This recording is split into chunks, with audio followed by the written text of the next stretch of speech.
Assalamualaikum warahmatullahi wabarakatuh. Perkenalkan, kami dari kelompok 8. Di sini kami akan mempresentasikan hasil diskusi kami. Sebelumnya, perkenalkan, saya Tufatul Laili Maulida sebagai moderator. Dan di sini saya akan memimpin berjalannya diskusi. Pemateri kita yang pertama, Amelia Qoriah. Yang kedua, Nilna Munasania. Yang ketiga, Rima Ayu Astuti. Dan yang keempat, Tufatul Laili Maulida. Mari kita simak diskusi dari kelompok 8. Yang pertama adalah keterbacaan. Keterbacaan atau readability merupakan ukuran tentang sesuai tidaknya suatu bacaan bagi pembaca tertentu dilihat dari segi tingkat kesukaran atau kemudahan wacananya. Formula keterbacaan dibagi menjadi dua, yaitu Graphic Fry dan Graphic Raygon. Graphic Fry diciptakan Edward Fry. Grafik keterbukaan yang diperkenalkan Fry merupakan formula yang relatif baru dan dimulai diperkenalkan tahun 1977. Grafik Fry sebenarnya dibuat pada tahun 1968. Grafik Fry digunakan untuk mengukur tingkat keterbacaan wacana. Selanjutnya, grafik Raygon. Grafik Ranger diciptakan oleh Alton Ranger. Grafik ini diciptakan untuk mengatasi kelemahan grafik Fry. Grafik Fry sebenarnya hanya cocok untuk mengukur tingkat keterbacaan bacaan yang berbahasa Inggris. Untuk bacaan yang berbahasa Indonesia, grafik yang cocok untuk mengukur tingkat keterbacaan adalah grafik Ranger. Keterbatasan formula. Formula-formula keterbacaan yang dipakai sekarang ini mendasarkan formulanya pada dua hal, yakni panjang pendeknya kalimat dan tingkat kesulitan kata. Kaitan keterbacaan dengan penyediaan bahan ajar. Membaca salah satu penggunaan rumus keterbacaan dapat dilihat pada upaya guru dalam memperkirakan tingkat kesulitan wacana. Guru-guru dipandang perlu untuk memiliki kemahiran dalam memperkirakan tingkat kesulitan materi cetak. 2. Teknik uji rumpang.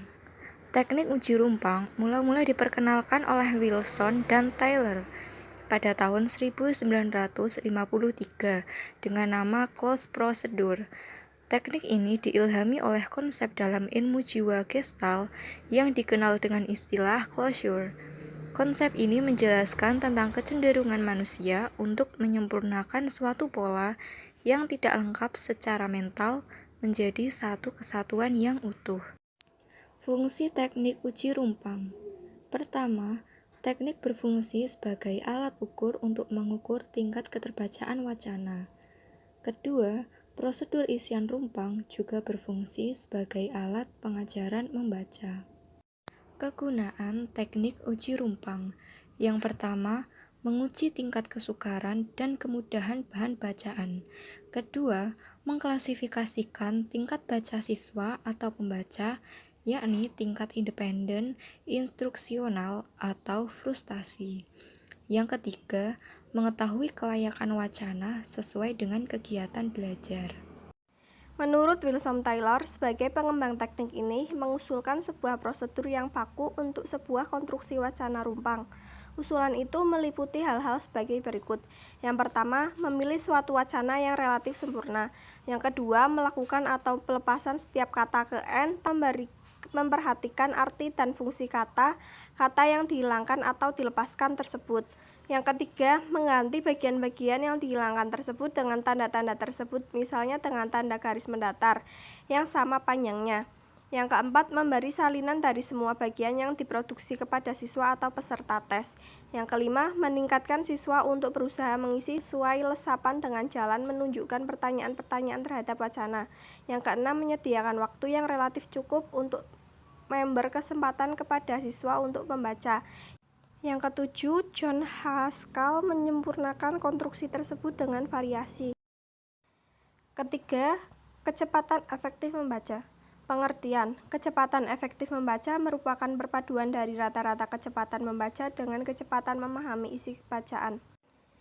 Menurut Mulyati, kecepatan efektif membaca merupakan perpaduan dari kemampuan motorik atau gerak mata atau kemampuan visual dengan kognitif seseorang dalam membaca.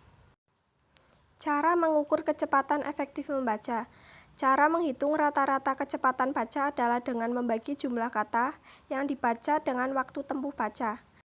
Harjo, Sujono, dan Mulyati berpendapat bahwa untuk menentukan kecepatan efektif membaca, seseorang diperlukan data mengenai rata-rata kecepatan bacaannya dan presentasi pemahaman isi bacaan.